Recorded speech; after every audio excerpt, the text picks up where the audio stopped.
Minute देखो अभी change करो।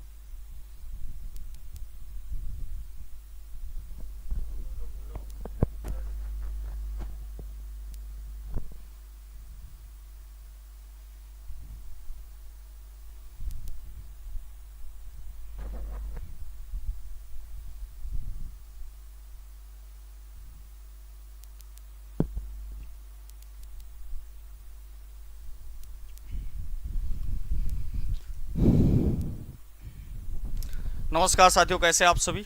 उम्मीद करते हैं आप सब बहुत ही अच्छे होंगे। सभी को गुड मॉर्निंग बेटा, सभी गुड मॉर्निंग। हिमांशु, विपिन, आशीष, सूरज, अंजलि, आशीष, आयुष, ठाकुर, विपिन, सभी को गुड मॉर्निंग बेटा, गुड मॉर्निंग। कैसे आप सभी। उम्मीद करते हैं आप सब बिल्कुल स्वस्थ होंगे, मस्त होंगे और बहुत ही शानदार तरीके से पढ़ाई कर रहे होंगे, क्योंकि जैसा आप सभी को पता है कि आपके एग्जाम की डेट अनाउंस हो गई, यानी कि 23 अगस्त से आपका एग्जाम है। और उसी क्रम में हम लोगों ने यहाँ पर ये प्रैक्टिस क्लास, यानी कि जो अंतिम दिन हमारे पास बचे हुए हैं, उनमें हम लोग कैसे पढ़ेंगे, किस तरीके पढ़ना है, यानी किस तरीके से करेंगे तो हमारा सिलेक्शन हो पाएगा। तो उसी क्रम में यहाँ पर ये सारी प्रैक्टिस क्लास चलाई जा रही, जिनमें आपके बेटा वैसे ही सवाल पढ़ाए जाएंगे जो इसके पहले आपका पेपर हुआ था, उसको मद्देनजर रखते हुए उसी तरीके के क्वेश्चन कराए जाएंगे जो सीधा आपको पेपर में फंसते हुए दिखेंगे। सीधा क्वेश्चन आपको पेपर में फंसते हुए दिखेंगे। सभी बच्चे एक बार वीडियो को जल्दी से लाइक करें, शेयर करें, सब लोग शेयर कर दो। डेली याद रखना, ये क्लासें आज पहली क्लास है, आज से स्टार्ट है। डेली 8 बजे क्लास होगी, 9 बजे होगी, 10 बजे होगी, 11 बजे होगी, यानी सारे सब्जेक्ट की ये टारगेट सीरीज है यूपी पुलिस री एग्जाम के लिए।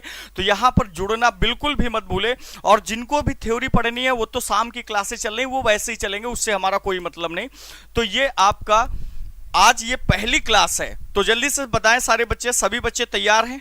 एक बार जरा सभी बच्चे कमेंट करके बताएंगे हमें, फिर हम लोग आज के सेशन को स्टार्ट करेंगे, यानी कि आज की कक्षा को स्टार्ट करेंगे। और बहुत ही शानदार क्वेश्चन को हम लोग पढ़ेंगे। जिस तरीके से आपके यूपी पुलिस के पेपर में इसके पहले क्वेश्चन पूछे गए थे, बिल्कुल हूबहू उसी तरीके से हम क्वेश्चन यहाँ पे हमने क्वेश्चन को सेट किया है। सभी बच्चे लाइक करें, शेयर करें। चलो जल्दी से बताओ, स्टार्ट कर दीजिए क्लास ना, ठीक है। बेटा बिल्कुल टाइम याद रखना, ये डेली का मैं टाइम आपको पहले एक बार बता देता हूं, क्योंकि आज आपकी पहली कक्षा है और अपने पास समय है नहीं, क्योंकि आपको पता है कि हमारा एग्जाम कब से चालू है बेटा, 23 अगस्त से स्टार्ट हो जाएगा। 23, 24, 25, फिर आपका बीच में गैप है, उसके बाद आपका 29 और 30 को एग्जाम लगा हुआ है, यानी 5 दिन 10 शिफ्टों में पेपर कराया जाएगा। अगर देखा जाए तो हमारे पास 1 महीने का भी समय नहीं बचा है। अगर मोटे तौर पे देखें तो बहुत ज्यादा 20 से 25 दिन का समय हमारे पास है।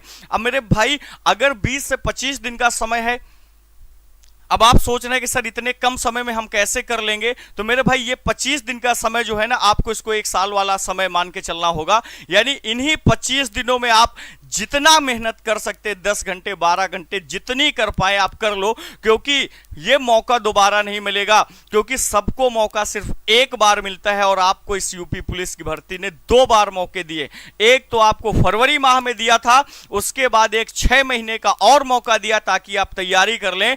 दोबारा मौका दिया गया है, इससे बड़े मौके आपको कभी मिलने वाले नहीं हैं। तो जल्दी से आइए आज की क्लास को स्टार्ट करते हैं। आज की कक्षा पे पहले सवाल पे चलते हैं। देखो सवाल क्या लिखा है, इस तर्ज पे आपका पिछली बार एक सवाल पूछा गया था। चलो बेटा, डेली आप याद रखें, ये जो रीजनिंग की क्लास होगी, यानी ये यूपी पुलिस री एग्जाम के लिए जो रीजनिंग की क्लास होगी, रीजनिंग की क्लास सुबह 8 बजे से होगी। रीजनिंग की क्लास कितने बजे होगी, तो बेटा ये आपकी प्रैक्टिस क्लास होगी, ठीक है। यहां पर हम आपको प्रैक्टिस कराने वाले हैं।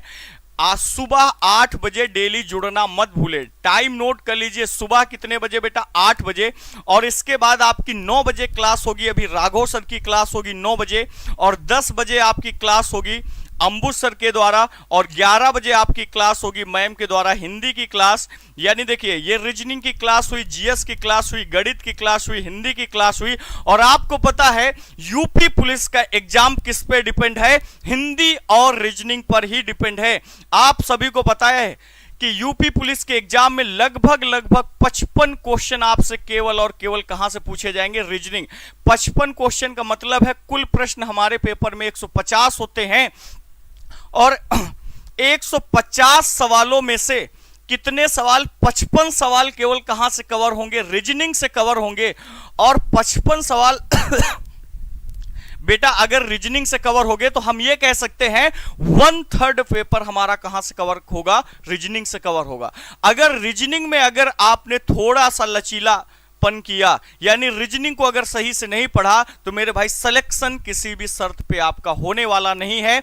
इस बात को याद रखना, इस बात को आप याद रखना। ये सारी क्लासों का टाइम टेबल आप नोट कर लीजिए, जुड़ना बिल्कुल भी मत भूलें। बेटा ये टारगेट सीरीज आपका सिलेक्शन करवा देगी, बस आपको रेगुलर यहां पढ़ना है। इसके अलावा संडे मैराथन है, जहां पे हम टॉपिक वाइज आपको 4-4, 5-5 घंटे की मैराथन लेके सारे टॉपिक की थ्योरी के साथ हम कवर कराएंगे, वो भी चलेगा। लेकिन ये प्रैक्टिस क्लास, टाइम नोट कर लेना। रीजनिंग की क्लास सुबह 8 बजे, जीएस की क्लास 9 बजे से होगी, और गणित की क्लास आपकी कितने बजे से होगी, तो बेटा गणित की क्लास अंबू सर के द्वारा 10 बजे से होगी, और 11 बजे ये मैम की क्लास हिंदी की होगी, और 12 बजे सचान सर की क्लास आपकी होगी यूपी जीके और करंट अफेयर्स की। क्लियर? चलो तो आइए चलते हैं आज की कक्षा के पहले सवाल की ओर। पहला सवाल देखिए, पढ़िए। अब बातचीत बिल्कुल बंद करेंगे और थोड़ा सा स्पीड में, आज मैं थोड़ा सा आराम से पढ़ाऊंगा, लेकिन धीरे धीरे हम क्वेश्चन का लेवल भी बढ़ाएंगे और धीरे धीरे अपनी स्पीड को भी बढ़ाएंगे। आइए पहले सवाल पे, पहला सवाल देखिए क्या लिखा हुआ है। तो पहला सवाल बेटा यहां पे लिखा गया, ध्यान से पढ़िए। लिखा है एक निश्चित तर्क के अनुसार, सवाल में क्या दिया गया, एक निश्चित तर्क के अनुसार 64 16 से संबंधित है। कौन? बेटा कहा गया एक निश्चित तर्क के अनुसार जो 64 है ना, वो किससे संबंधित है? 64 संबंधित है 16 से। किससे संबंधित है? 16 से। और 100 संबंधित है किससे? 25 से। फिर सवाल में दिया गया कि ये भैया जो 100 है ना, ये किससे संबंधित है, तो बेटा ये संबंधित है 25 से। और फिर कहा गया तो 144 किससे संबंधित होगा, तो आपको बताना है कि 144 किससे संबंधित होगा, किससे संबंधित होगा बेटा। अब एक चीज बताओ, यहां पर ध्यान से देखो, 16 इंटू 4 करेंगे तो कितना आएगा बेटा? 16 इंटू 4 64 होगा। 25 इंटू 4 कितना होगा, तो आप बताओगे सर 25 इंटू 4 कितना होता है, तो आप बताओगे 100। तो ऐसी कौन सी संख्या का गुणा कर दिया जाए, ऐसी कौन सी संख्या में 4 का गुणा कर दिया जाए ताकि कितना आ जाए? 144। 24 में गुणा करने से बनेगा? नहीं बनेगा। 72 को दोगुना है 144 होता है। 48 से बनेगा नहीं, एक ही विकल्प बचा हुआ है। यानी देखो ऑप्शन की मदद आपको जरूर लेना है मेरे भाई। 24 नहीं होगा बेटा, 24 इंटू 3 72 होता है। तो आप सोचो कहां पहुंच जाओगे वहां। हमेशा एक बात याद रखना, आपके पेपर में 4 विकल्प भी दिए होंगे। क्या दिया होगा बेटा? 4 विकल्प दिए होंगे, और 4 विकल्प दिए गए हैं तो इनका भी हमें सहारा लेना है। अब आपने देखा कि हमें ऐसी संख्या छांटना है जिसमें 4 का गुणा करने पर 144 बनना चाहिए। यानी आप समझ गए, 72 का दोगुना ही 144 होता है, तो ये तो कभी आंसर बनेगा नहीं। 24 का दोगुना 24 इंटू 4 बन नहीं सकता। 48 बनेगा नहीं, एक ही संख्या बची है 36। आप गुणा करके चेक कर लीजिए, यानी वो कौन सी संख्या होगी, तो आप बताओगे सर 36 में गुणा करने पर कितना आएगा। 36 में यदि हम 4 का गुणा कर देंगे तो आंसर क्या आ जाएगा? 144। अगले सवाल पे आइए। दूसरा सवाल बेटा लेटर सीरीज का क्वेश्चन, दूसरा सवाल आपके सामने लेटर सीरीज का है। पिछली बार आपको एक एक सवाल हर शिफ्ट में लेटर सीरीज का आपसे पूछा गया था। हर शिफ्ट में एक एक सवाल आपसे लेटर सीरीज का पूछा गया था। क्या लिखी हुई है सीरीज? देखिए यहां पर ए है। सबसे पहले हमने आपको क्या बताया था, लेटर सीरीज हल करने क्या तरीका होता है। सबसे पहले आप काउंटिंग कर लीजिए। किसकी काउंटिंग कर लीजिए? टोटल लेटर की। 1 2 3 4 5 6 7 8 9 10 11 12 12 अगर लेटर हैं तो आप समझ गए, यदि हमारे पास 12 लेटर हैं तो 12 लेटर का मतलब या तो पेयर 3 का बनाया जाएगा या फिर पेयर 4 का बनेगा। या तो पेयर 3 का होगा या फिर 4 का होगा। अब ध्यान दीजिए, सबसे पहले 4 का पेयर आप बना के देखिए। 4 4 की ग्रुपिंग कर दीजिए। 4 4 की ग्रुपिंग कर दीजिए। अब एक चीज बताओ, ऑप्शन का मदद जरूर लेना है, विकल्प जरूर ध्यान से देखना। एक बात बताओ बेटा, ये पी से शुरू हुआ, ये पी से शुरू हुआ, ये पी से शुरू हुआ, ये पी से, यानी हम एक बार यहां पर क्या फिल करके देखते हैं, हम लोग एक बार पी फिल करके देखते हैं। तो क्या बना पहला pair? A P M X. अब यहां पर क्यू है, इस बात का मतलब हम समझ गए कि अगर पी में हम एक जोड़ेंगे तो Q आएगा, यानी A में अगर एक जोड़ेंगे तो बेटा B आएगा, यानी कि पी बी किस ऑप्शन में है? P N. ये भी गलत हुआ, ये भी गलत हुआ, ये भी गलत हुआ। पी बी एक ही ऑप्शन में दिखा, ऑप्शन नंबर सी आपका करेक्ट हो जाएगा। यानी कि यहां पर क्या आ जाएगा बेटा? एन आ जाएगा, और यहां क्या आ जाएगा? आर आ जाएगा, और यहां क्या आ जाएगा? जेड आ जाएगा। मैंने आपको बताया ना, आपको विकल्प जरूर ध्यान देना है, क्योंकि मेरे भाई रीजनिंग आप पढ़ रहे हैं, रीजनिंग में ऑप्शन एलिमिनेशन का बहुत बड़ा रोल होता है। ऑप्शन एलिमिनेशन का बहुत बड़ा रोल होता है। कठिन से कठिन सवाल को हम विकल्प की सहायता से चुटकियों में कर देते हैं मेरे भाई। क्लियर? ऑप्शन नंबर सी आ गया। आइए क्वेश्चन नंबर 3 की ओर चलते हैं। यहां से भी आपसे एक सवाल पूछा जाएगा, और बिल्कुल ये अच्छा, बिल्कुल बोनस वाले अंक होते हैं। लिखा गया, उस विकल्प का चयन कीजिए जो दिए गए शब्दों को अंग्रेजी शब्दकोश में उनके क्रम के अनुसार सही व्यवस्था में दर्शाता है। इस बात का मतलब समझ पाए आप क्या है बेटा? इस बात का मतलब सीधा से ये है कि इंग्लिश डिक्शनरी के अकॉर्डिंग इनको लगाना है। जैसे आपने देखा होगा इंग्लिश डिक्शनरी, जैसे आपने बचपन में पढ़ी होगी, कक्षा 10-12 में खरीदा होगा, तो डिक्शनरी में तुमने देखा होगा पहले ए वाली मीनिंग होती, फिर बी वाली, फिर सी वाली, फिर डी वाली, ये सीक्वेंस होता है। लेकिन आप एक चीज उसमें भी देखा होगा कि जैसे मान लो आपकी डिक्शनरी में ए वाली 50 मीनिंग लिखी है, तो उसमें कोई 1 नंबर पे है, कोई 50 नंबर पे है, तो इसकी भी कुछ वजह है। यानी ये भी अपने अल्फाबेट, अब अंग्रेजी वर्णमाला में जब भी आपको क्रम में लगाने का है तो आप समझ जाना व्यवस्था यानी किसके अकॉर्डिंग करते हैं, तो इंग्लिश अल्फाबेट यानी अंग्रेजी वर्णमाला क्रम के अनुसार व्यवस्थित करते हैं। कैसे व्यवस्थित करते हैं? तो बेटा सदैव याद रखना, इन शब्दों को जो व्यवस्थित करने का तरीका होता है वो क्या होता है? अंग्रेजी वर्णमाला क्रम के अनुसार। सदैव के लिए ये बात याद रखना, वर्णमाला क्रम के अनुसार हम लोग व्यवस्थित करते हैं। किसके अकॉर्डिंग करते हैं? अंग्रेजी वर्णमाला क्रम के अनुसार। अब आपको पता है अंग्रेजी वर्णमाला क्रम क्या होता है बेटा? अंग्रेजी वर्णमाला क्रम क्या होता है तो सभी बच्चों को पता है। तुम्हारी एबीसीडी किससे स्टार्ट? पहले ए आएगा, फिर बी आएगा, फिर सी आएगा, फिर डी आएगा, है ना? इसी तरीके से एक्स वाई जेड, यही तो क्रम होता है। क्लियर? अब तुम्हारी जो सारी मीनिंग शुरू हुई है बेटा वो किससे शुरू हुई है? तो तुमने देखा है कि यहां पर ये ई से शुरू हुई। अब हमने कहा आपको ऑप्शन की मदद जरूर लेना, आपको ऑप्शन की मदद जरूर लेना है। तो ये बताओ, ये ऑप्शन 4 से शुरू हुआ, ये 3 से शुरू हुआ, ये 2 से शुरू हुआ, ये 3 से, यानी आप 4 नंबर, 3 नंबर और 2 नंबर को चेक करो, जितना कॉमन हो हटा दो। जितना कॉमन, तुमने कहा ई एक्स कॉमन ई एक्स। अब इसमें ओ आया है अगला लेटर, इसमें पी आया, इसमें पी आया। आप बताओ ओ और पी में अंग्रेजी वर्णमाला में पहले कौन आएगा? तो आपका जवाब क्या आएगा कि सर अंग्रेजी वर्णमाला में पहले ओ आता है। इस बात का मतलब ये 2 वाला आंसर सही हो जाएगा, बाकी कोई भी आंसर 2 से स्टार्ट नहीं है, यानी कि आपका आंसर क्या बन जाएगा?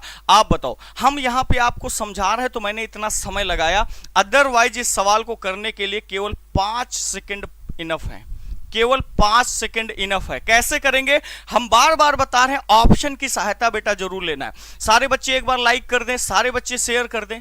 चलो क्लियर हो गया। आइए अगले सवाल पे चलते हैं, आज की कक्षा के चौथे सवाल पे। चौथा सवाल आपके सामने कोडिंग डिकोडिंग का लिखा हुआ है। आप सभी को पता है कोडिंग डिकोडिंग के कितने क्वेश्चन पूछे गए थे? जो आपका पेपर निरस्त हुआ था उसमें 2 क्वेश्चन कोडिंग डिकोडिंग के पूछे गए थे। बेटा कितने सवाल पूछे गए थे? 2 क्वेश्चन पूछे गए थे। 2 क्वेश्चन आपसे कोडिंग डिकोडिंग के पूछे गए थे। 2 क्वेश्चन पूछे गए थे, तो अब कैसे क्वेश्चन थे? चलो देखो, जैसे लिखा गया, एक निश्चित कोड भाषा में ब्लड को कोड किया गया CNRSI से, तो आपसे पूछा गया VEINS की कोडिंग ये है, तो आपसे हेड की कोडिंग पूछी गई।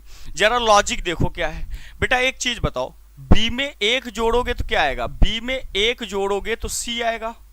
एल का नंबर प्लेस 12 होता है, 12 और एन का 14 होता है, यानी तुमने कहा सर +2 किया। फिर यहां पर +3 है, +4 है। तुमने कहा सर अब हम लॉजिक समझ गए भाई, डी को आई बनाया 5 और आई का नंबर प्लेस 9 होता है, तो कितना डिफरेंस? 5 का। यानी आप समझ गए कि यहां पर लॉजिक क्या है, बस खत्म। बेटा एच में कितना जोड़ दो? 1 जोड़ दो एच में, ई में 2 जोड़ दो, इसमें 3 जोड़ दो, इसमें 4 जोड़ दो, इसमें 5। सभी में क्या करना है बेटा? प्लस करना है, बस H में 1 जोड़ोगे क्या आएगा, तो H में 1 जोड़ेंगे I आएगा, सारे ऑप्शन I से शुरू हैं। E में 2 जोड़ेंगे तो क्या आएगा, G, सारे ऑप्शन G से शुरू हैं। E में 3 जोड़े, A में 3 जोड़ो, A का नंबर प्लेस 1 होता है, 3 जोड़ेंगे 4, 4 का मतलब D आएगा, तो बेटा D इसमें नहीं, ये ऑप्शन गलत, ये ऑप्शन गलत। अब ये 2 बचे हुए। अब एक बात बताओ, R में 4 जोड़ेंगे, R का नंबर प्लेस 18 होता है, 18 4 22 होता है, 22 किसका नंबर प्लेस होता है, V का होता है, यानी ऑप्शन नंबर बी सही हो जाएगा और ये हो जाएगा गलत। क्लियर, कोई डाउट? ऑप्शन की मदद जरूर लेना है। सारे बच्चे एक बार लाइक करो, फैला दो इस क्लास को। मैं भाई आपसे वादा कर रहा हूं कि आप अगर रेगुलर ये क्लासें कर लेंगे तो आपको पेपर में कोई भी सवाल ऐसा नहीं दिखेगा कि जो आपको ये लगे कि इस तरीके का सवाल मैं पहली बार देख रहा हूं। सारे सवालों को मैं इस क्लास में डिस्कस कर दूंगा, कोई भी दिक्कत तुम्हें आने वाली नहीं है। फिलहाल इस सवाल का आंसर क्या हो जाएगा, ऑप्शन नंबर बी हो जाएगा। क्लियर, कोई डाउट? बेटा ये वही क्वेश्चन है जो सीधे पेपर में फंसेंगे। पूरा का पूरा पेपर आपको मैं बता दूं, ये क्वेश्चन जरूर आपके सामने 25 क्वेश्चन लेके आया हूं। इन 25 क्वेश्चन को बनाने के लिए मैंने कम से कम 3 घंटे मेहनत की, 3 से 4 घंटे की कड़ी मेहनत के बाद ये क्वेश्चन सिलेक्ट किया और बार बार पेपर को मद्देनजर रखा कि वैसे ही क्वेश्चन हम कराएंगे जैसे पेपर में आए हैं और उससे थोड़ा सा लेवल बढ़ा के चलना है, क्योंकि मेरे भाई मौका दोबारा मिलेगा नहीं। अगर समय कम है तो उस समय का ही सही उपयोग करने से ही सिलेक्शन होगा। चलो आइए क्वेश्चन नंबर 5 रक्त संबंध का। और आपको पता है कि रक्त संबंध के भी आपके पेपर में कितने क्वेश्चन पूछे गए थे, तो जो एग्जाम निरस्त हुआ था उसमें 2 सवाल रक्त संबंध के आए थे और बड़े आसान सवाल पूछे गए थे। चलो सवाल क्या दिया हुआ है आपसे देखिए, लिखा है एक निश्चित कोड भाषा में a प्लस बी का अर्थ क्या दिया गया। तो इस सवाल को बेटा कैसे करते, इस सवाल को करने का तरीका क्या होता है, जो आपकी समीकरण दी होती है आप इस समीकरण को यहां से निर्देश के अकॉर्डिंग रिलेट करके फिगर बनाते हैं और सवाल को खत्म कर देते हैं। और कैसे हल करते हैं, तो बेटा हम लोग एक एक सिंबल को हल करते हैं। कितने सिंबल को हल करते हैं, एक एक सिंबल को हल करते हैं। चलो सबसे पहले देखिए C और O के बीच में क्या लगा हुआ, माइनस। माइनस क्या बता रहा है, A माइनस बी का अर्थ है A बी का भाई है, यानी C किसका भाई हो जाएगा बेटा, तो C यहां पर भाई है, किसका भाई है, O का। अब O जो है वो इनकी बहन भी हो सकती, इनका भाई भी हो सकता। आगे आइए, फिर लिखा है O डिवाइड L। डिवाइड का सिंबल क्या बता रहा है, A डिवाइड B का अर्थ है A B का पिता है, यानी O किसका पिता है बेटा, O L का पिता है। O किसका पिता है, L का, तो ये O आ गए और इनके पिताजी कौन हो गए, O जो है वो L का पिता है। A डिवाइड B का अर्थ है A B का पिता है, यानी O L का पिता है। O पिता है, किसके पिताजी हैं, तो L के। अब L लड़का या लड़की कुछ भी हो सकता। आगे देखिए, फिर लिखा है L मल्टीप्लाई U। मल्टीप्लाई का सिंबल बता रहा है A मल्टीप्लाई B का अर्थ है A B की पत्नी है। A B की पत्नी, इस बात का मतलब क्या है, यानी L पत्नी है किसकी, तो बेटा L पत्नी है U की, यानी ये मैरिड कपल हो जाएगा। और U क्या बनेगा, अगर L पत्नी है तो U क्या होगा, हस्बैंड हो जाएगा। U कौन होगा, हस्बैंड हो जाएगा। चलो क्लियर, आइए आगे। फिर लिखा है U divide M। U divide M, और बेटा डिवाइड में क्या लिखा है, A B का पिता है, यानी U किसका पिता है, तो मेरे दोस्त U पिता हो जाएगा M का। U किसका पिता हो जाएगा, M का। अब M लड़का या लड़की कोई भी हो सकता है भाई। आगे देखिए, फिर लिखा है M divide N। M divide N यानी A B का पिता, यानी M किसका पिता है, तो मेरे भाई M पिता है किसका, N का। अब ये N लड़का या लड़की कुछ भी हो सकती है और इस बंदे का जेंडर तुम्हें सवाल में क्लियर नहीं है, यानी मेल भी हो सकता है, फीमेल भी हो सकता है। क्लियर। अब आइए सवाल पे, देखो ये सवाल थोड़ा सा टाइम टेकिंग होता है। अब यहां पर क्या दिया गया, सवाल में पूछा गया तो O का M से, किससे, जिससे कहा जाए उसके ऊपर आप बैठ जाओ। M के ऊपर बैठ जाओ, किसको देखो, O को देखो। M के ऊपर बैठकर अगर O को देखोगे तो ये कौन है बेटा, ये तुम्हारे पिताजी, यानी ये तुम्हारी जो मम्मी है, मम्मी के पिताजी हैं। और तुम्हारी माताजी के पिताजी तुम्हारे कौन लगते हैं, नाना। कौन लगते हैं बेटा, नाना लगेंगे। हालांकि ऑप्शन में नाना है नहीं, तो ऑप्शन में क्या लिखा हुआ है, माता जी के पिताजी। माता के पिता ये भी बिल्कुल सही है, और नाना भी तुम्हारा क्या होगा, बिल्कुल सही होगा। माता के पिता बिल्कुल। अनु कुमारी बिल्कुल सही, अनु ठाकुर बहुत अच्छी, अंजलि बहुत बढ़िया। चलो ए नंबर नहीं होगा सर, वीडियो की प्रिपरेशन हो सकती है बेटा, ये कंप्लीट रीजनिंग है, इससे आप कोई भी एग्जाम दे सकते हो। क्लियर, कोई डाउट? चलें अगले सवाल की ओर, बताओ जल्दी से सारे बच्चे एक बार कमेंट करके बताएं, किसी भी बच्चे को कोई भी सवाल में डाउट। चलें अगले सवाल की ओर, आइए अगला सवाल। अगला सवाल देखिए क्या दिया गया, फिर से कोडिंग डिकोडिंग का question, question number 6। Coding decoding का क्वेश्चन आपके सामने दिया हुआ है कि किसी निश्चित कोड भाषा में बोर को कोड किया गया 7513 से और रोट को कोड किया गया 14, तो आपसे कहा गया टी का कोड क्या होगा। बेटा इसमें कुछ नहीं करना, कॉमन कोडिंग के आधार पे कर दो। अब देखो इसमें कोई लॉजिक तो मिल नहीं रहा, तो एक चीज बताओ, आर ओ ई ये तीनों कॉमन है, आर ओ ई ये तीनों कॉमन है। इसका मतलब अगर तीन तीन लेटर कॉमन है तो तीन कोड भी कॉमन होंगे। क्या क्या कॉमन है? तो तुमने कहा सर एक कॉमन, तीन एक कॉमन है, और क्या कॉमन है? 5 कॉमन है और 7 कॉमन है, यानी 1 कॉमन, 5 कॉमन, 7 कॉमन। तो बेटा कोड बचा क्या तुम्हारे सामने? टी का कोड तुम्हें दिख जाएगा। टी का कोड कितना हो जाएगा? 4, यानी टी का कोड यहां पर कितना मिल जाएगा बेटा? 4। खत्म सवाल। क्लियर, कोई डाउट नहीं? बेटा जल्दबाजी में गलत ना करो, बिल्कुल सही, बहुत सारे बच्चों ने सही आंसर भी दिया। क्लियर, कोई डाउट? चलें अगले सवाल की ओर, आइए अगले सवाल पे चलते हैं। अगला सवाल ये लिखा हुआ एनालॉजी। एनालॉजी के आपके पेपर में ये जो सवाल लिखा हुआ है, नहीं एनालॉजी नहीं, ये सीरीज है। सीरीज का एक सवाल पूछा गया था, ध्यान से देखिए सीरीज क्या है। तो सबसे पहले यहां पर देखो, एक चीज बड़े गौर से देखना। देखो यहां एम है, यहां के है, और यहाँ देखो m का नंबर प्लेस बेटा 13 होता है और k का नंबर प्लेस 11 होता है और i का नंबर प्लेस 9 होता है। तो बेटा यहाँ लॉजिक क्या दिखा? 13 में 2 घटाएंगे 11, 11 में 2 घटाएंगे 9, 9 में 2 घटाएंगे 7, और 7 पे कौन आएगा बेटा? g आएगा। आप समझ गए, 7 पे कौन आएगा? g। अब g से ये विकल्प नहीं शुरू, ये विकल्प नहीं शुरू, तुरंत उड़ा दो। अब इसके बाद क्या होगा? अब इसके बाद देखो यहाँ पे लॉजिक देख लो, ये b लिखा हुआ है, b ये नंबर प्लेस b का होता है 2, और इसका नंबर प्लेस कितना होता है? y का नंबर प्लेस होता है 25। बेटा 25, यानी यहां पर क्या किया तुमने? तो यहां पे -3 कर दिया। कितना किया? -3। और u का नंबर प्लेस, v का नंबर प्लेस 22 होता है, फिर क्या किया? यहां पर क्या किया बेटा? -3। तो मेरे भाई अगर -3 करोगे तो -3 करोगे तो मेरे भाई क्या आएगा? यहां पर क्या आएगा? 19 आएगा। और 19 किसका नंबर प्लेस होता है? एस का, यानी जी एस से कौन सा विकल्प शुरू है? तो ये गलत हुआ, एक ही विकल्प आपका सही है, ऑप्शन नंबर बी। खत्म। लॉजिक समझ में आ गया? इसमें माइनस क्या हुआ बेटा? इसमें -2 चल रहा है, इसमें -3 चल रहा है, और यहीं से हमने सवाल को खत्म कर दिया। हमें पूरा दिमाग, ये बताओ अगर हम पूरे क्वेश्चन को हल करेंगे तो क्या हमें एग्जामिनर अलग से कुछ नंबर देगा क्या? 2 नंबर का सवाल है, नंबर तो 2 ही देगा ना, सही है ना? नंबर तो 2 ही देगा बेटा। चलो अगले सवाल पे आओ। अगला सवाल लिखा हुआ सिलॉक्स का, कथन लिखे हुए हैं, लिखा हुआ है कुछ चिकनी मिट्टी मिट्टी है, कुछ मिट्टी कीचड़ है, कुछ कीचड़ धूल है। आपके रिजल्ट, अभी मैं कल ही ये चैप्टर आपको पढ़ा रहा था, शाम वाली अपनी क्लास जो आपका टारगेट सीरीज चल रही है, 50 डेज प्लान जो चल रहा है, जिसमें कंप्लीट रीजनिंग, वहां पे थ्योरी पढ़ाई जा रही, तो वहां पर मैंने ये चीज पढ़ाई थी। अब सबसे पहले रिजल्ट देखो, चिकनी मिट्टी और धूल में बना।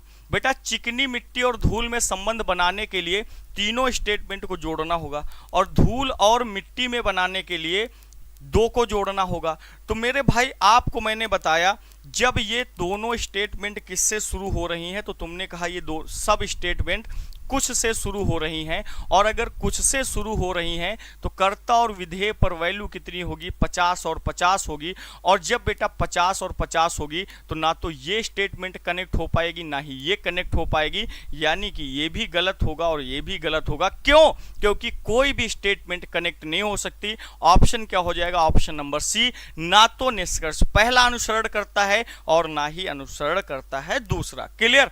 दोनों के दोनों क्या होंगे? गलत। क्योंकि बेटा बेटा धूल यहां लिखा, मिट्टी यहां लिखा, दोनों को जोड़ेंगे। जोड़ने के लिए आपका वैल्यू कहीं भी कितनी होनी चाहिए बेटा, 100 होनी चाहिए। यहां कहीं पर स्टेटमेंट में वैल्यू 100 है ही नहीं, और 100 नहीं है तो ये जुड़ नहीं सकता, और नहीं जुड़ेगा तो फिर आंसर क्या हो जाएगा बेटा, आंसर आपका ये नन हो जाएगा, नन फॉलो, यानी कोई अनुसरण नहीं करता। क्लियर? कोई डाउट? क्लियर सभी बच्चों को? चलें अगले सवाल पे आइए। अगला सवाल क्या दिया गया, इसकी समीकरण, एक सेकंड रुकना, इसकी समीकरण हम आपको दे देते हैं, लिख देते हैं सवाल की समीकरण। ये सवाल टाइपिंग में एरर हुई, टाइपिंग एरर नहीं, जल्दबाजी में छूट गया, कोई दिक्कत वाली बात नहीं। इसकी समीकरण लिख लो। आपके सामने एक समीकरण दी गई थी, ये कुछ इस तरीके की समीकरण लिख के आई थी कि बेटा यहाँ पे लिखा गया 9, पहले क्या लिखा था बेटा 9, और 9 लिखा है, फिर क्या लिखा था डिवाइड, 9 लिखा है, फिर है डिवाइड, और डिवाइड के बाद यहाँ पर लिखा था 145, 145 के बाद यहाँ मल्टीप्लाई है, मल्टीप्लाई के बाद यहाँ 29 है, और 29 के बाद यहाँ पर माइनस को क्या कहा जा रहा है, प्लस को माइनस, ठीक, और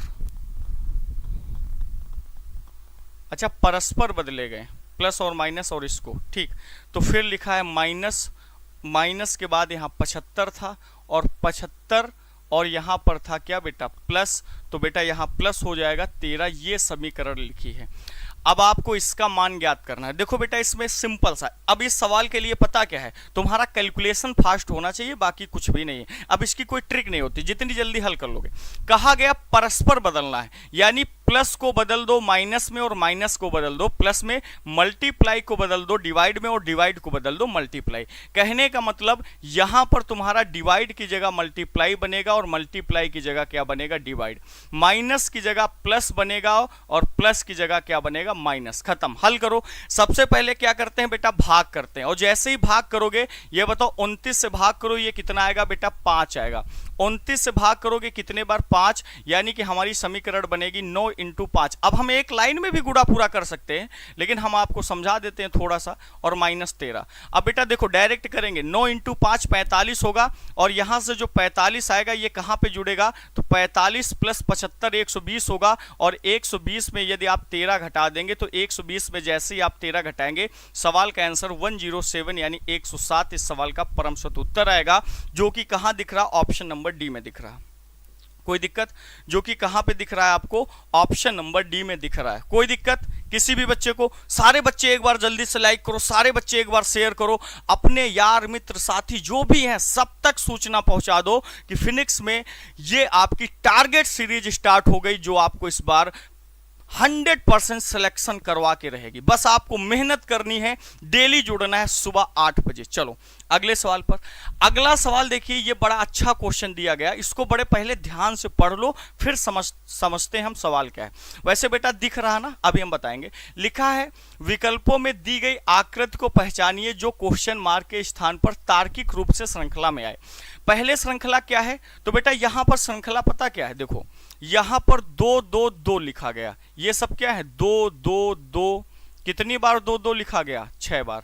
फिर यहां पर 1 3 आया, बाकी 2 सब ऊपर ऐसे चले गए, ऐसे बनी हुई है, ठीक। फिर यहां पर ये 3 3, यानी कि 1 1 2 घटता चला जा रहा और उसके जगह पे 3 आ रहा। अब इसमें 3 बार 3 है और 3 बार 2 है। अब देखो ये मोड़ी गई है, देखो पहले वाली कैसे है, ऐसे झुका दी 45 डिग्री, फिर 45 डिग्री झुकाया, फिर 45 डिग्री झुकाया। अब 45 डिग्री को झुकाएंगे तो ये सीधी हो जाएगी रेखा। कैसे हो जाएगी सीधी? अब तुम्हारे पास यहां पर 3 3 है और 3 ही क्या है 2 है, तो अगली फिगर जो बनेगी वो क्या बनेगी, तो 2 आएगा, फिर 2 आएगा, फिर उसके ऊपर कितने बार 3 आएगा बेटा, 4 बार 3 आएगा, यानी कि ऑप्शन नंबर सी इसका करेक्ट हो जाएगा। कौन सा करेक्ट हो जाएगा बेटा, option number C. Clear? Option number नहीं बी है, चलो ये बी मानना, तुम इसको बी नंबर मान लेना, ठीक। ये ए, ये बी, ये सी, सही। कोई दिक्कत, कोई डाउट? अच्छा ये वाली फिगर क्यों गलत हुई, ये वाली फिगर कोई बता सकता है क्यों गलत हुई? क्योंकि रोटेशन के अकॉर्डिंग यहां पर 3 नहीं आएगा, यहां पर 2 ही नीचे आएगा। क्लियर? कोई डाउट? चलें अगले सवाल पर आइए। अगला सवाल फिर से कोडिंग डिकोडिंग का है, ये मिक्स कोडिंग का क्वेश्चन है। आपसे पूछा क्या गया, कहा गया और का कोड क्या होगा। और बेटा मिक्स कोडिंग को कैसे हल करते हैं, तो कॉमन देखते हैं। क्या देखते हैं बेटा, कॉमन वर्ड देख लेते हैं, जो भी कॉमन होगा उसको स्किप करते चलेंगे। देखो लिखा है फुटबॉल एंड क्रिकेट को कोड किया गया इससे, क्रिकेट इच गेम को इससे कोड किया गया। तो मेरे भाई ये बताओ, पहली में क्रिकेट और क्रिकेट कॉमन है, क्रिकेट और क्रिकेट कॉमन है तो एक कोड भी कॉमन होगा। क्या कॉमन होगा, क्रिकेट इज गेम को कोड किया गया है डबल ई। आप देखो ये इसमें कॉमन, ये इसमें कॉमन, क्लियर। फिर क्या लिखा हुआ है, और फुटबॉल और क्रिकेट, फुटबॉल और क्रिकेट, तो आपको पता है ई किसका होगा, क्रिकेट का। तो मेरे भाई यहाँ पर फुटबॉल है, यहाँ पे फुटबॉल है, एक कॉमन देखो। तो मेरे भाई डी और डी ये कॉमन हो गया, यानी और का कोड क्या बच गया, बी बच गया। ऑप्शन नंबर बी हो जाएगा, खत्म। ऑप्शन नंबर क्या हो जाएगा, सर फिगर नहीं दिख रहा, तो कोई दिक्कत नहीं, चलो कोई बात नहीं बेटा। चलो सारे बच्चे लाइक करो जल्दी से। याद रखना ये क्लास डेली आपकी चलेगी, डेली आपकी चलेगी। टारगेट 23 अगस्त आपका टारगेट है मेरे भाई। चलो आंसर क्या हो जाएगा, ऑप्शन नंबर बी। चलो अगले सवाल पे आइए। अगला सवाल क्या लिखा हुआ है, चलो ये कैलकुलेशन वाला एक सवाल हम बाद में देख लेंगे, क्योंकि सारे सवाल यही हो जाएंगे, कुछ डिफरेंट सवाल भी करने हैं। ये देखिए एक मिरर इमेज का क्वेश्चन है, और आपको पता है कि जो पिछला पेपर निरस्त हुआ था उसमें भी मिरर इमेज के कितने सवाल पूछे गए थे, 2 सवाल मिरर इमेज से पूछे गए थे। ये सवाल लिखा हुआ, ये ऑप्शन लिखे हुए। बताओ अब एक चीज बताओ, मैंने आपको एक ट्रिक बताई थी। क्या ट्रिक बताई थी, सीधा सीधा आप एक चीज याद रखना, जो फिगर दूर होगी मिरर के वो सदैव परछाई में दूर ही दिखेगी। कहां दिखेगी, दूर दिखेगी।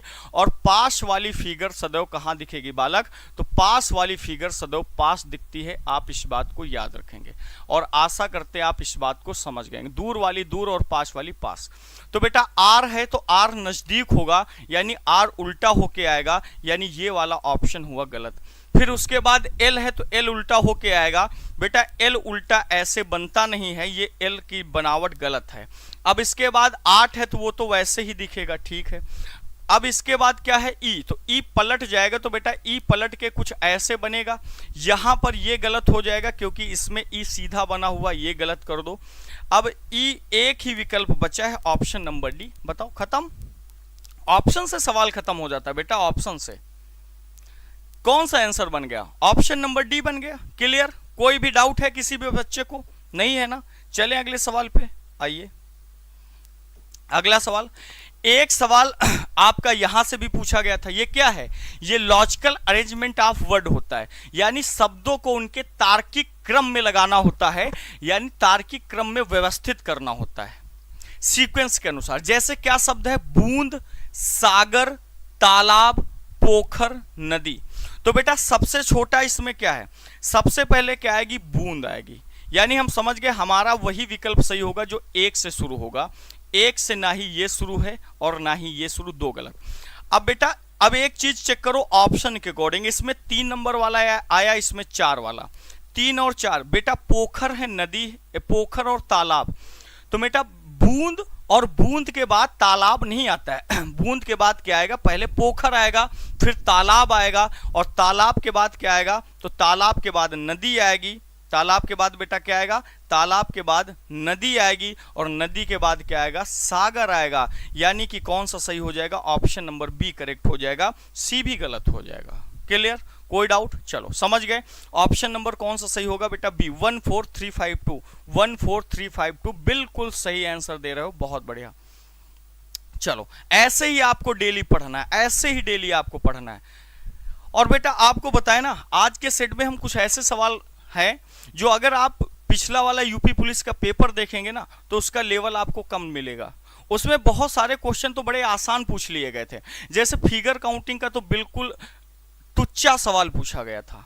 ठीक, चलो अगले सवाल पे आओ। अगला सवाल फिर से ये एक दिया गया आपके सामने, किसका सवाल है, तो ये मेरे भाई आपका सवाल लिखा हुआ है, थोड़ा सा जूम करके दिखा देता हूं। चलो एनालॉजी का क्वेश्चन है। किसका क्वेश्चन है बेटा, एनालॉजी। और बेटा पता है आपके पेपर में जो पिछला पेपर हुआ, एनालॉजी से पूरे के पूरे 3 क्वेश्चन पूछे गए थे। कितने सवाल एनालॉजी से पूछे गए थे, एनालॉजी से 3 सवाल पूछे गए थे। समझ गए, यानी ये जिस चैप्टर का क्वेश्चन है वहां से 3 सवाल पूछे गए थे, इसका संबंध इससे, तो आपको इससे बताना है क्या होगा, जल्दी से बताओ। अच्छा, एक चीज इसमें आपको कॉमन दिख रही, दूसरे लेटर पे कोई लॉजिक नहीं लगाया गया, ये दूसरा वाला लेटर हर जगह सिमिलर लिखा हुआ है, तो आप समझ गए ई सेम रहेगा।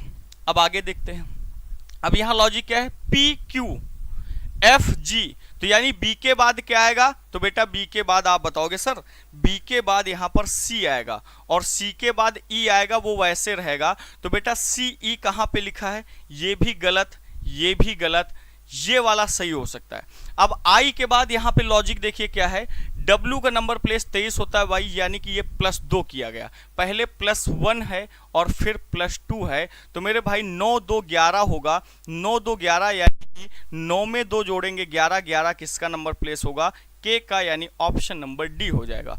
हमने आपको बताया ना, ऑप्शन की सहारा आपको लेना है, बिना ऑप्शन के आप जल्दी से सवाल को नहीं कर पाएंगे, इसलिए याद रखें कि विकल्प आपको जरूर चुनना है, ठीक है मेरे भाई। अगर साथी मेरे आपको मजा आ रहा हो तो एक बार सारे बच्चे लाइक कर दें, शेयर कर दें और सभी को फैला दो। अब देखो ये सवाल आपके पुलिस प्रणाली के अकॉर्डिंग है, यानी कि कानून व्यवस्था के अकॉर्डिंग सवाल जो पूछे जाते हैं वो भी आपके रीजनिंग में पूछे जाते हैं, और आप घबराइए मत। पिछले वाले पेपर में 14 सवाल पुलिस प्रणाली के पूछे गए थे। अब आप सोच रहे होंगे सर उनका क्या करेंगे, वही तो दिक्कत कर रहे थे मेरे भाई। मैराथन क्लास लगा के हम वो पूरी पुलिस प्रणाली के कम से कम 200 क्वेश्चन आपको कराएंगे, और फिर आप देखना कोई सवाल आप गलत नहीं करके आओगे। 14 पूछे जाएंगे तो 12 तो सही करके आओगे निश्चित, क्योंकि वो सवाल कुछ ऐसे होते हैं, कुछ ऐसे टेक्निकल वर्ड उसमें लिखे होते हैं जो केवल पुलिस विभाग ही समझता है, हम लोग समझ नहीं पाते हैं। ठीक, चलो सब कुछ पढ़ाएंगे, मैराथन में एक एक टॉपिक कवर कराएंगे।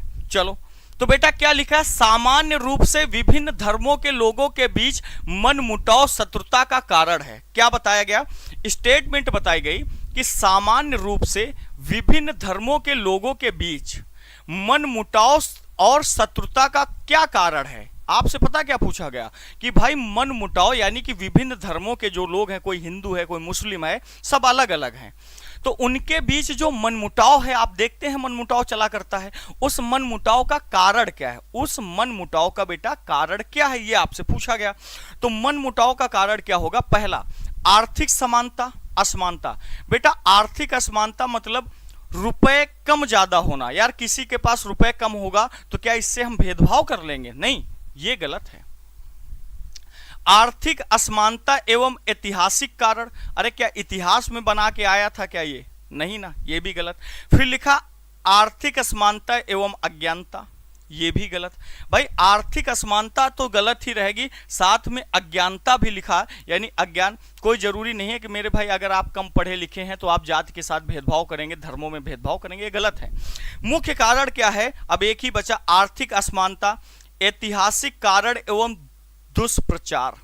गलत तरीके से र्यूमर फैलाया जा रहा है, यानी प्रचार किया जा रहा है, गलत तरीके से प्रोपोगंडा किया जा रहा, ये है वो है, फलाने धर्म में ऐसा वैसा, तो यानी सही क्या होगा, यही, क्योंकि हम लोग गलत तरीके से प्रचार कर रहे हैं।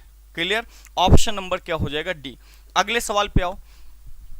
अगला सवाल फिर से एनोलॉजी का, इस बार नंबर एनोलॉजी का क्वेश्चन पूछा गया। अब नंबर एनोलॉजी का क्वेश्चन पूछा गया, थोड़ा सा जूम करके हम दिखा देंगे। चलो बताओ इस सवाल का आंसर क्या होगा। बेटा काफी जटिल सवाल है और ये लेटेस्ट पैटर्न है एसएससी का, इससे कठिन सवाल यूपी पुलिस में नहीं पूछा जाएगा, ये मेरा वादा है।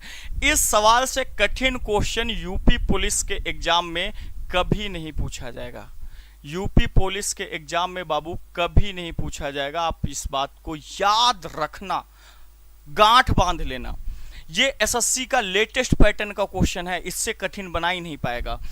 क्या लिखा हुआ है, अब पहली नजर में तुम देखोगे तो तुमको कुछ समझ नहीं आएगा कि यार 4 8 कोई लॉजिक नहीं मिला, यहाँ 9 है, 6 नहीं मिला, ठीक। लेकिन एक बात फिर से देखो, अगर ये नहीं मिला तो हमने आपको पहले पढ़ाया होगा, आपने पढ़ा होगा, तो फिर जो भी पेयर लिखा उसका सम निकालो। 8 और 4 12, 12 6 18, और 18 और 7 कितना 25, इसका सम बेटा कितना है 25। देख लो, हो सकता है 2-2 पेयर का सम 25 हो। 9 5 14, 14 4 18, इसका भी 25 है। Good, clear. 6 3 9, 9 5 14, इसका 14, तो बेटा इसका भी 14 आना चाहिए। 7 4 11 और 3, इसका भी सम कितना 14, यानी इसका देख लो 7 3 10 5 15। तो ऐसा ऑप्शन खोजो जिसका सम कितना है बेटा 15। पहले विकल्प पे चलो, 8 6 14 और 1 15, इसी का सम 15 मिल गया, खत्म सवाल, आंख मूंद के यही सही कर दो, आगे जाना ही नहीं। ऑप्शन नंबर क्या हो जाएगा? ऑप्शन नंबर आपका पहला सही हो जाएगा। डिजिट्स सम के अकॉर्डिंग किया गया। कैसे किया गया? डिजिट्स के सम के अकॉर्डिंग। कोई डाउट? क्लियर हो गई बात? अच्छे तरीके से समझ गए ना? डिजिट्स के सम के अकॉर्डिंग किया गया और इस तरीके से बहुत सारे लॉजिक लगाए जाते हैं। क्लियर? कोई डाउट? चलें अगले सवाल पे। चलो अगला सवाल, फिर से ये सवाल बहुत ज़्यादा आज सेट में आ गए, कोई दिक्कत नहीं, इसको हटा दो। ये सवाल इतने ज़्यादा पढ़ने की हमें कोई आवश्यकता नहीं है। चलो अब एक सवाल ये दिया गया, लिखा है उस विकल्प आकृति का चयन करें जिसमें दी गई आकृति उसके भाग के रूप में अंतर्निहित है, यानी और घुमाने की अनुमति नहीं है कि फिगर को तुम ऐसे घुमा लो ऐसे घुमा लो, घुमाने की अनुमति नहीं है मेरे भाई। बहुत बहुत धन्यवाद बेटा, बहुत बहुत धन्यवाद, बिल्कुल हमारा आशीर्वाद आपके साथ है। चलो अब आपको बताना, ये वाली जो फिगर आपको दिख रही है, ये फिगर कौन से विकल्प में आपको दिख रही, कौन से ऑप्शन में ये वाली फिगर दिख रही, जल्दी से बता दो। अब बेटा ये तो बोनस के अंक हैं, ये भी सवाल आए और इसको भी गलत कर दो, यहां पे हो सकती, पॉसिबल नहीं। अरे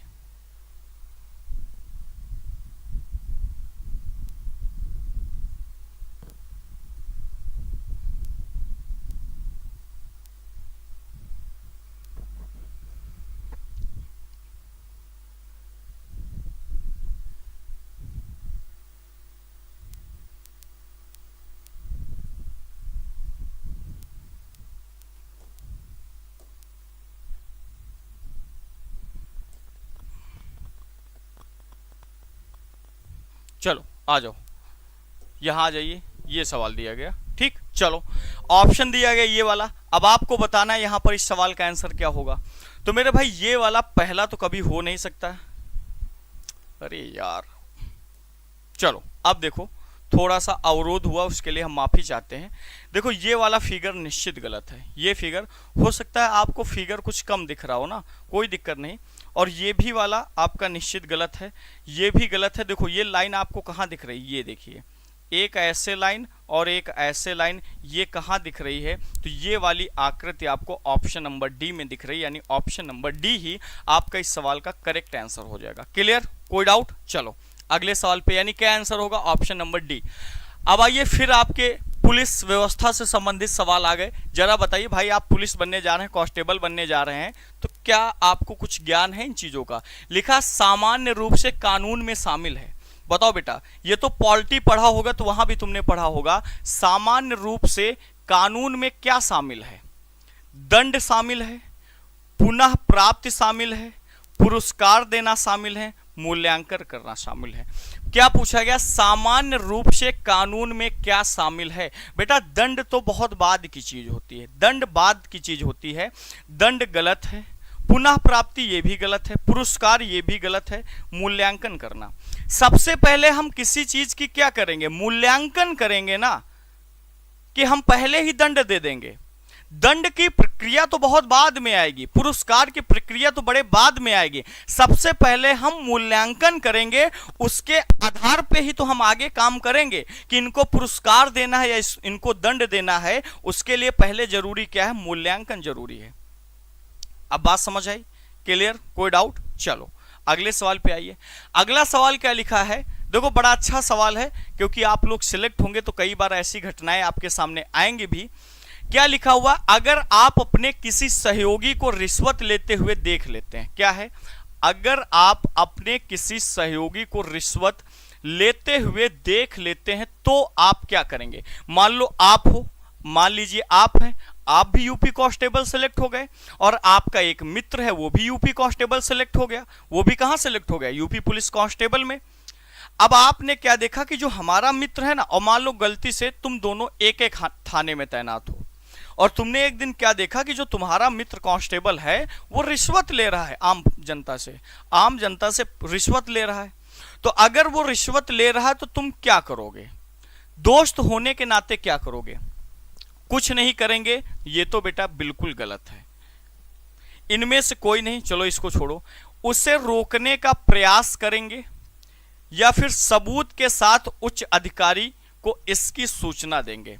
सबूत के साथ उच्च अधिकारी को इसकी सूचना देंगे। मेरे भाई ये काम बाद में करेंगे, पहले काम करेंगे कौन सा? ये भाई अगर तुम्हारा मित्र है तो सबसे पहले हम क्या करेंगे, उसको एक बार अपने स्तर से समझाने का प्रयास करेंगे कि मेरे भाई सुन यार, ये जो तू कर रहा है ये चीजें गलत हैं, ये नहीं करना। अगर फिर भी वो नहीं मान रहा है तो हम पूरे प्रूफ के साथ उच्च अधिकारी यानी दरोगा साहब या थानेदार साहब, एसओ साहब, सीओ साहब जो भी हो, उनके पास हम ये पेश करेंगे।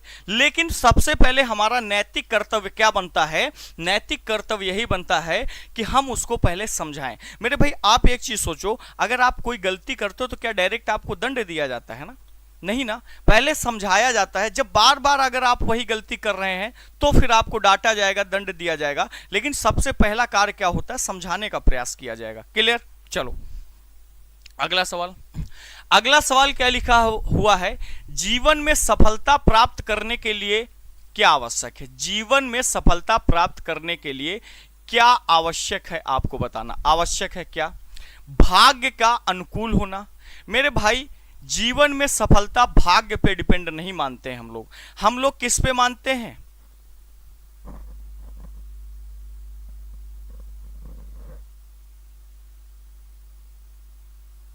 चलो नीलू बेटा बहुत बहुत धन्यवाद। देखो ये बताओ, आप जैसे एक बात बताओ, जैसे यूपी पुलिस, तुम अब थोड़ा सा हम एक्सप्लेन करके इन चीजों को बताएं, क्योंकि अगर एक्सप्लेन नहीं करेंगे तो मेरे भाई तुम समझ नहीं पाओगे। एक चीज आप बताओ, जैसे मान लो तुम्हारे यूपी पुलिस के एग्जाम की डेट आ गई, 23 तारीख आ गई।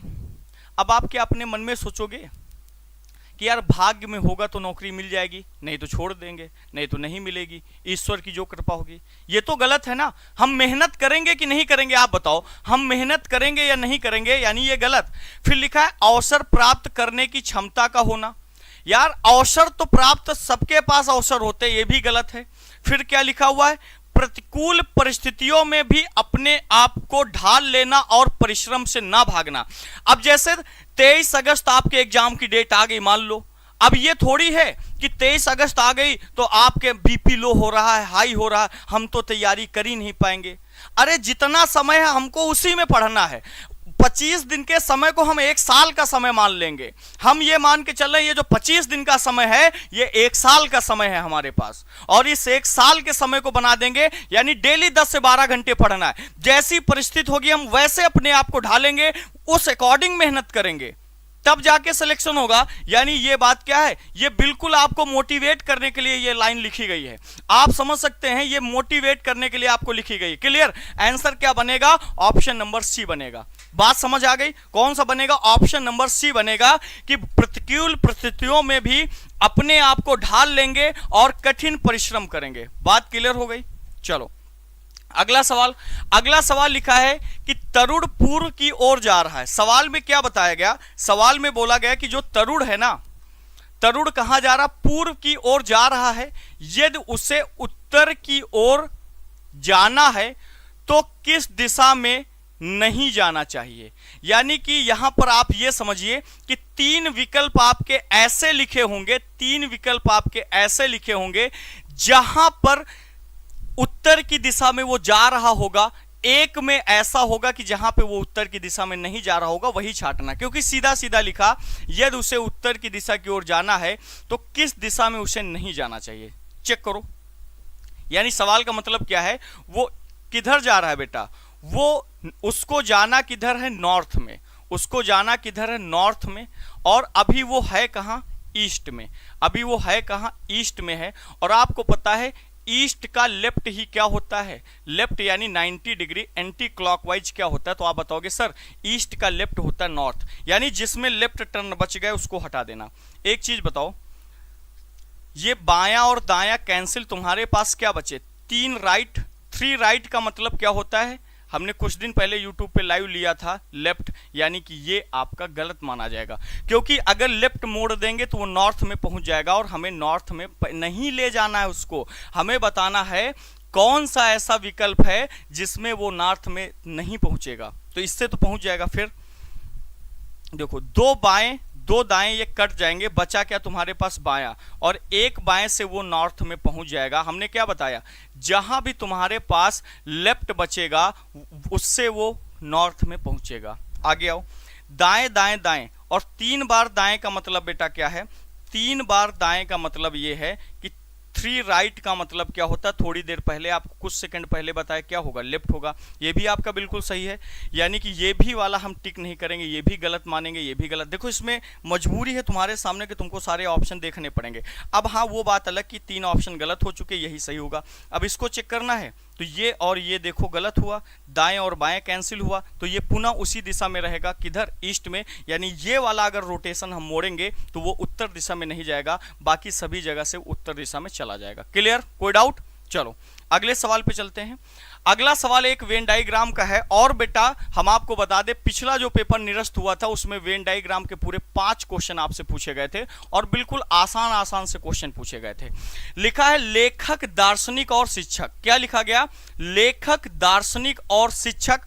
अब एक चीज बताओ, लेखक, दार्शनिक और शिक्षक तीनों एक ही व्यक्ति काम कर सकता है कि नहीं कर सकता? भाई कुछ लेखक दार्शनिक भी हो सकते हैं और कुछ दार्शनिक लेखक भी होते हैं, कुछ लेखक शिक्षक भी होते हैं, सारे लेखक तो नहीं होते। यानी तीनों में संबंध किसका आएगा, तो तीनों में संबंध सम का आएगा, यानी कुछ का आएगा।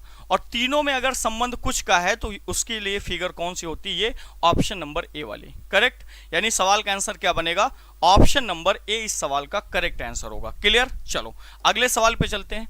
अगला सवाल लिखा है, कल से पहले का दिन शुक्रवार था तो कल के बाद का दिन क्या होगा? ध्यान से देखना, कल के पहले का दिन, मान लो हमने ये मान लिया ये क्या है, आज। ये क्या है बेटा, आज।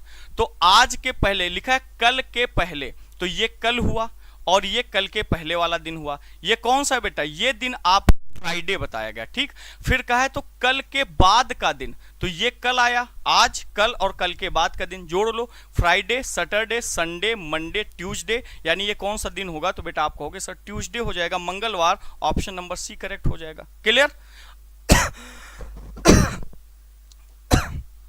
अब चलेंगे आज की कक्षा के अंतिम सवाल की ओर, थोड़ा सा जूम करके दिखा देता हूं।